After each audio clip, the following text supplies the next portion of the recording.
Salve família encarando, aqui quem fala é o Davi e seja muito bem-vindo ao nosso humilde canal. Família, estamos aqui a bordo da Mimosa, parados na sombra ao pôr do sol da árvore do conhecimento. Não porque seja de fato uma árvore especial, mas porque a gente vê algumas dicas dos inscritos aqui, né? E eu quero ver uma com vocês que ela bate essa realidade, ela demonstra essa realidade que a gente vem enfrentando aqui. Foi enviado pelo nosso irmão Alan, pelo WhatsApp, então eu peço que vocês se inscrevam lá no canal dele, ele tá já batendo os 1000 inscritos, tá certo, família? Dê essa força, vou botar o link aí na descrição do vídeo. E não adianta me perguntar quem fez o vídeo, porque eu não sei, é um vídeo muito bom. Ele fala, na minha opinião, e vocês vão ver isso aí, vão comprovar aqui junto comigo, que ele fala tanto do processo que se iniciou, como ele vai acabar, né? Então é um vídeo bem interessante, parabéns para quem fez, eu realmente não sei, talvez no final mostre, eu não vi ele todo, tá certo? Vi só uns trechinhos aqui adiantando, não entendi basicamente nada, que você não tem que assistir um vídeo desse adiantando, né? Mas vamos ver juntos aqui e a gente vai raciocinando. O grande reset tinha que acontecer, e a mente humana não poderia interferir com os planos deles. A mente humana tinha que ser suprimida. As pessoas estavam pensando por si mesmas. Eles não precisavam de bombas ou produtos químicos. Eles entenderam que a arma mais poderosa era o medo. Eles odiavam a condição humana. Nos viam como ratos enjaulados, com grades em torno de nossas cabeças. Nossos pensamentos apodreciam, estavam decadentes. Para eles, o velho mundo precisava se tornar parte da nossa imaginação. Eles desmantelaram o núcleo da sociedade, nos dividindo, fazendo o povo lutar uns contra os outros.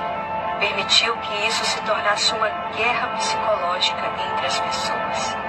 O vírus fez a economia entrar em colapso, permitindo que o sistema de crédito do novo mundo, a renda universal, fosse introduzido. Governos nacionais se juntaram para dar poder a um só governo mundial. Religião tornou-se ilegal. Ninguém conseguia mais pagar suas hipotecas e financiamentos da casa própria. Todas as propriedades tornaram-se propriedade do governo. Você precisou se comportar como eles queriam. Caso contrário, seria perseguido como um dissidente, traidor. A polícia recebeu 100% de poder e os escritórios vazios da cidade tornaram-se as estações de trabalho para o Estado fascista. A coleta de dados e o monitoramento do comportamento humano tornaram-se uma economia estável. Ninguém conseguia entender porquê e como isso aconteceu. Mas isso era parte do plano, e era manter as pessoas desorientadas e mantê-las dormindo, confiando no sistema. Os confinamentos desgastaram mentalmente as pessoas, quebraram suas lentes e a verdadeira compreensão que elas tinham da realidade. Eles precisavam do vírus apenas para acelerar as mudanças que já estavam fazendo. Era a cortina de fumaça perfeita para trazer a sua nova ordem mundial, na qual eles vinham trabalhando há décadas. A evolução humana precisava ser revertida. Eles usaram e abusaram de nós o suficiente para construir a realidade artificial que eles desejavam. Não havia mais utilidade para nós. Éramos inúteis. O objetivo número 1 do reset foi a redução da população. Os humanos estavam excedendo os recursos. As emissões de carbono tiveram que parar para permitir que certas tecnologias fossem introduzidas. Mas também foi uma redefinição, um reset da mente. Mentes individuais e coletivas. Eles nos empurraram para intermináveis rituais malignos, para causar traumas na alma humana, permitindo-lhes conduzir a evolução como desejavam. A doença mental tornou-se como um resfriado comum, e a essa altura, o vírus já tinha sido esquecido. Fomos avisados que tudo voltaria ao normal? Não. Fomos colocados em sono profundo, debaixo do feitiço deles. Nenhuma resistência. Isso deu permissão para eles oprimir e fazer o que quisessem. Foi só a cegueira do povo que os levou à armadilha. Mas as pessoas ainda não podem encarar a verdade. Ficamos paralisados, como ovelhas sendo guiados para o matadouro. Somos seres espirituais, experimentando a realidade física, Mas nós estamos presos nos sonhos de outros. Um sonho que parece real, mas temos a habilidade de mudá-lo a qualquer momento. Ditaduras só existem com seguidores. Você não tem que ir com o rebanho obediente. Há uma outra escolha. Você tem medo de estar só, sendo o indivíduo que decide por si? Ou está feliz por ser um escravo submisso?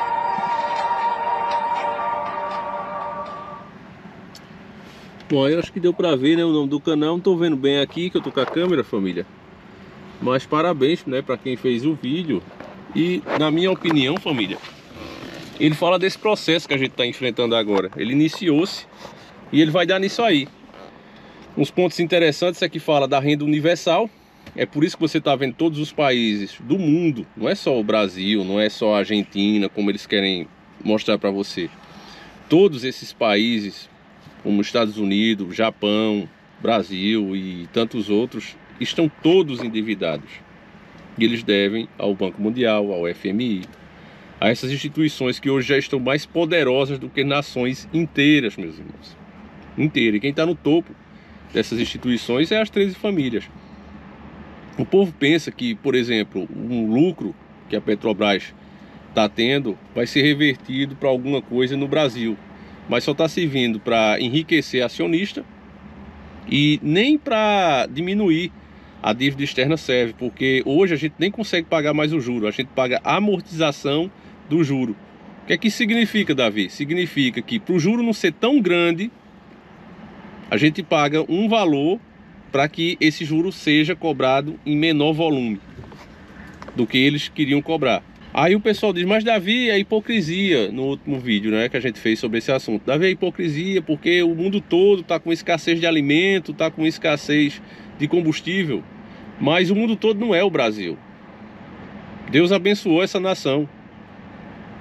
O mundo todo, esses países principalmente muito ricos, eles nunca dividiram a riqueza deles com o Brasil. Mas o Brasil está entregando todo o seu patrimônio, toda a sua verdadeira riqueza a eles de mão beijada. E infelizmente, como eu respondi em um comentário, debaixo de aplausos dos alienados. Os intelejumentos ainda aplaudindo enquanto os nossos líderes entregam a nossa nação debaixo dos nossos olhos. Porque é isso que eles estão fazendo. Eles foram colocados ali justamente para impedir que o Brasil assumisse o seu lugar de potência mundial. Porque ninguém está falando aqui em fechar a fronteira. Se o pessoal precisa da mercadoria, vamos vender. Agora não vamos deixar faltar aqui dentro. Hoje a gente trabalha de uma forma muito errada. A gente cobra caro aqui dentro e vende barato para fora. No caso da Vale, por exemplo, quem comprou passou a dizer o quanto de mercadoria tira e por quanto vender. Passou-se o controle, como o Dr. Ernesto passou a vida explicando. Isso é feito não só no Brasil, mas em diversas nações, principalmente as que chamadas de desenvolvimento, para que elas ficassem ali sempre em desenvolvimento, servindo de fazendinha, servindo de celeiro para o mundo. O Brasil é o celeiro do mundo. A Argentina é o celeiro do mundo. Essas crises são propositais, meus irmãos, e uns primeiros, outros depois, todo mundo vai se endividar para que finalmente eles possam implementar. Se você não for mais dono do que você tem, nada das coisas que você usa for sua, se você não for mais dono de nada, seu carro, você já não é aqui no Brasil, né? Mas se você não tem direito a nada, propriedade privada e etc, tudo for do governo, você vai ter que se comportar como eles querem. E quando eu falo do governo, não vai ser o governo do Brasil, de tal país, de tal país. Eu falo do governo mundial. Este é o novo mundo. Não há mais países. Isso é uma coisa do passado. Há apenas realidades econômicas, ganhos e perdas, eficiência e desperdício. Pense em termos globais, não locais. Ele é que já está ditando hoje, através do politicamente correto, através dessa divisão que ele colocou às pessoas. Ah, eu sou contra porque ele é branco, porque ele é preto, porque ele é mulher, porque ele é homem. Essa divisão que foi causada, e aqui tem se intensificado muito, né? Agora mesmo estava o Datena, eu vou fazer um vídeo só, a gente falando sobre isso, o Datena xingando ao vivo no programa de jornal dele lá da Band, né? Band essa que todo mundo sabe que está na mão da China. E ele xingando. E para que ele está fazendo isso? Porque é um cara já velho daquele ali faz isso. Ele faz para causar mais divisão. Provavelmente os hospitais já estão enchendo, né? O pessoal mesmo tem falado aqui nos comentários, e pessoas que moram lá têm falado muito isso. Davi, realmente está lotando. Então já estão procurando agora um culpado. Eles não vão dizer, olha, foi incompetência nossa. Vamos dizer que foi quem não tomou a medicação. Sendo que ambos pegam, né? Então eles vão colocando isso, vão jogando essa para dividir mais e mais o povo. E se a gente está dividido, se a gente está uns contra os outros, as pessoas, infelizmente, como eu digo para vocês, elas são inteligentes individualmente. Mas quando elas passam a fazer parte de uma massa, e isso serve em massa de pensamento também, aí não tem mais jeito, família. Que é o que acontece. O camarada hoje, quando ele escuta uma proposta, quando ele escuta alguma coisa, ele não é contra ou a favor porque ouviu e gostou ou não gostou da proposta. Ele é contra por causa da pessoa que está falando. Ele é a favor porque aquele outro lado que ele odeia é contra, então ele aceita. É assim, por exemplo, que o Lula vai voltar. Tem tudo para voltar. Já tem umas conversas aí, né, que ele tem se reunido aí com os figurões para garantir que o preço da Petrobras, né, caso ele volte, esse PPI não seja mudado. Infelizmente a gente sabe, família, seja esquerda, seja direita, eles servem ao mesmo sistema, eles são um braço do mesmo sistema. Você vê que o Lula, ele já tinha sido candidato antes e perdeu. Ele não tinha essa popularidade toda que ele tem hoje em dia. E isso só foi graças ao Bolsonaro. O Bolsonaro também não teria chegado, principalmente sem apresentar proposta nenhuma, se não tivesse tido o PT. Então você vê como um necessita do outro, a soltura dele, tudo isso é para dar mais, dividir mais o povo ainda. Porque imagine, por exemplo, como quadro de eleição, que a gente sabe que essas eleições desse ano vai ser as piores que a gente viu. Você imagine se não tivesse nenhum dos dois. Como o cenário seria totalmente diferente. Como as pessoas estariam mais treinadas, pelo menos uma chance maior de elas começarem a ouvir as propostas. Não, vamos ouvir as propostas, vamos ver o que é que esse cara tem para falar. Mas agora não, cada um está com a sua bandeira. Muitos estão prontos para se pegar na rua.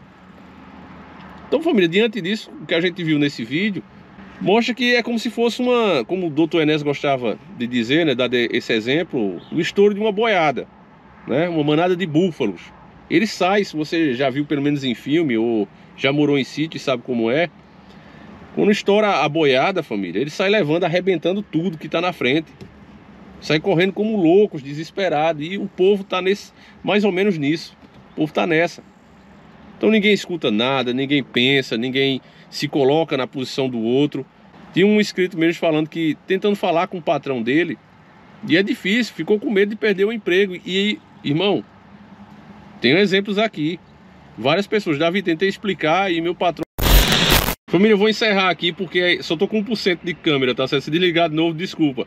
Mas eu peço que você compartilhe esse vídeo, converse com mais pessoas sobre esse assunto, porque é mais importante do que a gente pensa, meus irmãos. Se a gente pode fazer alguma coisa, esse é o momento. Depois que já tiver implementado, já era. Aí não tem mais o que fazer, tá certo? Então eu peço que você compartilhe, mostre para mais pessoas.